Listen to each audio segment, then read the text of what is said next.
Iran को लेकर इस वक्त की बहुत बड़ी खबर आप तक पहुंचा दे। अली खामनेई के बेटे मोस्तफा खामनेई को ईरान का नया सर्वोच्च नेता यानी कि सुप्रीम लीडर बनाया गया है। ईरानी मीडिया के मुताबिक ईरान के वरिष्ठ धर्मगुरुओं ने अयातुल्ला अली खामनेई के बेटे मोस्तफा खामनेई को देश का नया सर्वोच्च लीडर चुन लिया है, सुप्रीम लीडर चुन लिया है। और यह फैसला ऐसे वक्त में लिया गया जब पूरे मिडिल ईस्ट में हमलों का सिलसिला जारी है और हालात लगातार बिगड़ते दिख रहे हैं। चुनिंदा उच्च स्तरीय धर्मगुरुओं की परिषद ने मोस्तफा खामनेई का उत्तराधिकारी के तौर पर ऐलान भी कर दिया है।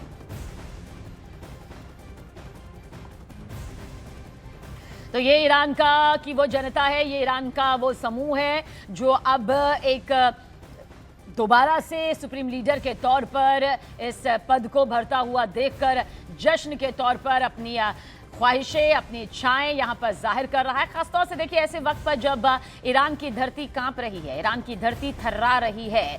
अमेरिका इजराइल संयुक्त जो अटैक सामने आ रहा है उसने ईरान को बड़ा नुकसान भी पहुंचाया है, इसमें कोई शक नहीं, कोई दो राय नहीं। लेकिन ईरान को आखिरकार नया सुप्रीम लीडर मिल गया, पर क्या ये सिर्फ ताज है या फिर वो कांटों भरा ताज है जिसे लेकर अमेरिकी राष्ट्रपति डोनाल्ड ट्रंप ने भी साफ साफ कह दिया है कि हमारी भूमिका के बिना किसी भी तरह से सर्वोच्च लीडर को न कबूला जा सकता है और ना ही बहुत ज्यादा दिन टिका जा सकता है। बहरहाल ईरान की सेना IRGC के बेहद करीबी संबंध बताए जाते हैं। IRGC जो कि ईरान का सबसे बड़ा सुरक्षा कवच है। और पश्चिम एशिया में जंग की आग देखिए अब और ज्यादा भड़कने वाली है, क्योंकि मोस्तफा के नाम का ऐलान होने से पहले ही अमेरिकी राष्ट्रपति डोनाल्ड ट्रंप ने ईरान के नए सुप्रीम लीडर को लेकर बहुत बड़ा बयान दिया था। ट्रंप ने एक इंटरव्यू में कहा कि ईरान जिस भी नेता को सुप्रीम लीडर चुनेगा वो उनकी मंजूरी के बिना ज्यादा समय तक टिक नहीं पाएगा।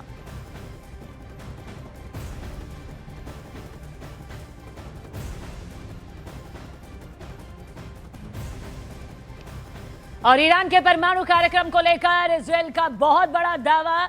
इजरायली ब्रॉडकास्टिंग अथॉरिटी के मुताबिक अमेरिका ईरान के परमाणु ठिकानों पर जल्द हमला कर सकता है।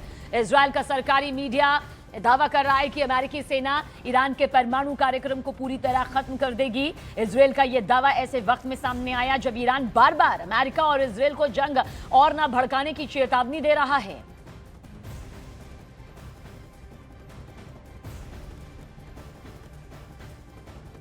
और वहीं इजराइल ईरान को नुकसान पहुंचाने का दावा तो कर रहा है, लेकिन एक हकीकत यह भी है कि उसे भी इसकी कम कीमत नहीं चुकानी पड़ेगी।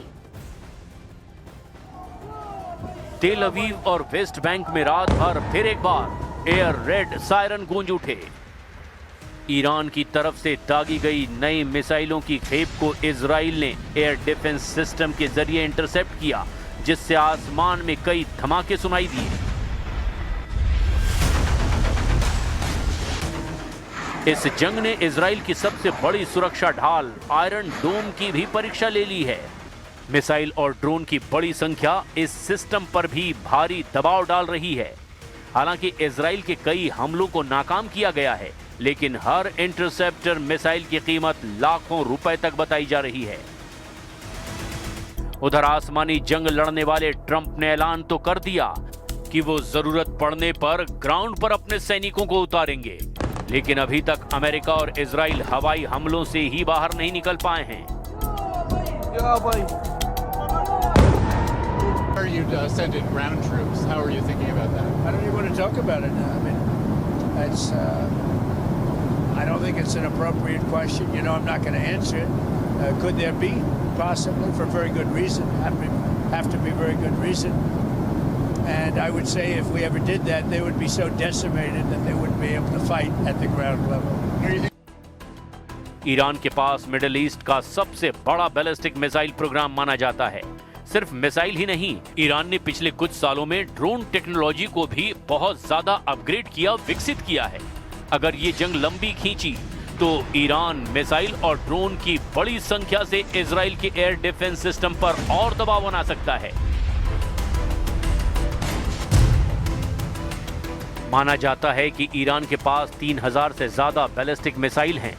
इनकी रेंज 2000 किलोमीटर तक है। शाहेद और मोहाजेर जैसे ड्रोन लंबी दूरी तक उड़ान भर सकते हैं और विस्फोटक लेकर सीधे टारगेट पर हमला करने में सक्षम हैं।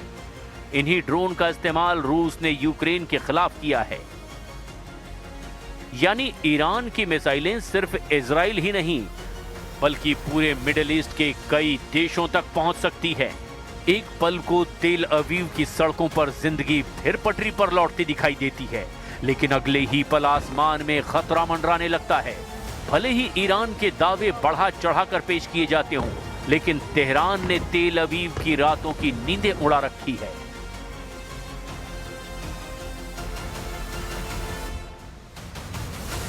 इस टकराव का असर सिर्फ मिडिल ईस्ट तक सीमित नहीं है। एक्सपर्ट्स का मानना है कि अगर ये टकराव लंबा खिंच जाता है तो तेल की कीमतें, समुद्री व्यापार और वैश्विक सुरक्षा समीकरणों पर भी इसका सीधा असर पड़ सकता है। यही वजह है कि कई देश अब इस टकराव को रोकने की अपील कर रहे हैं। פעילי משמרות המהפכה, אלה שרודים בעם האיראני ברחובות, אומר לכם רק זאת, גם אתם על הכוונת. מי שיניח את נשקו, לא יאונה לו כל רע. מי שלא יעשה זאת, דמו בראשו. मिडिल ईस्ट का ये टकराव अब एक ऐसे दौर में पहुंच चुका है जहां हर रात नई आशंका लेकर आती है। कहीं आसमान में चमकती इंटरसेप्टर की लकीरें हैं, तो कहीं धमाकों की गूंज के बीच जीवन को संभालने की कोशिश। फिलहाल दोनों पक्ष पीछे हटने को तैयार नहीं और ना ही ऐसे कोई संकेत दे रहे हैं।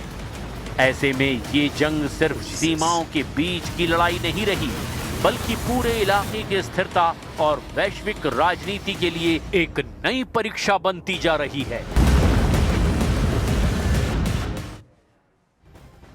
और ईरान ने इजरायल पर मिसाइल हमले देखे तेज कर दिए हैं। रिपोर्ट्स के मुताबिक नए सुप्रीम लीडर की नियुक्ति के फौरन बाद ईरान ने 2 वेव में मिसाइलें यहां पर दागी हैं। ईरानी स्टेट मीडिया ने दावा किया कि यह हमला इजरायल के खिलाफ बड़े स्तर पर चल रही जवाबी कार्रवाई का हिस्सा है।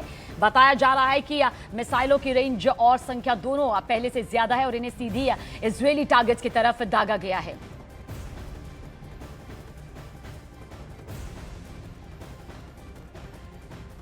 मिसाइल अटैक के बीच न्यूज 18 इंडिया की टीम न सिर्फ इजरायल में मौजूद थी, बल्कि रिपोर्टर रिफत अब्दुल्ला ने इजरायल के खालून इलाके की वो खतरनाक तस्वीरें भी दिखाई जब ईरान ने ड्रोन हमलों से भारी तबाही यहां पर मचानी शुरू कर दी। आसमान पूरी तरह से खौफनाक मंजर में तब्दील हो गया। आसमान से जो बम की बारिश यहां पर होती नजर आई वो वाकई रोंगटे खड़े कर देने वाली रही।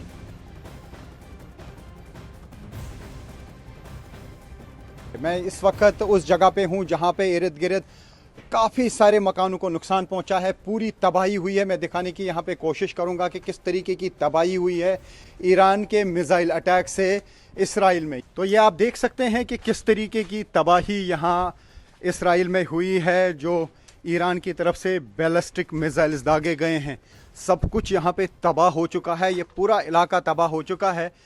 कई ऐसे इलाके हैं जहाँ पे इसी तरीके की तबाही देखने को मिल रही है। इन इलाकों में जो बैलिस्टिक मिसाइल हैं काफ़ी पावरफुल होते हैं और यहाँ पे आप देख सकते हैं कि काफ़ी तबाही हुई है घरों की। मैं यहाँ अंदर जाके आपको दिखाने की कोशिश करूँगा कि क्या हाल हुआ है यहाँ पे इन मिसाइल हमलों से। और इर्द गिर्द आप देख सकते हैं कि इसराइली फोर्सेस भी यहाँ पर हैं, जो अभी यहाँ पे सर्च ऑपरेशन चलाया जा रहा है। यहाँ पे काफ़ी लोगों की मौत हुई, करीब 12 लोग इस इलाके में मारे गए इस अटैक से। और ये हाल आप देख सकते हैं यहाँ पे किस तरीके का हुआ है।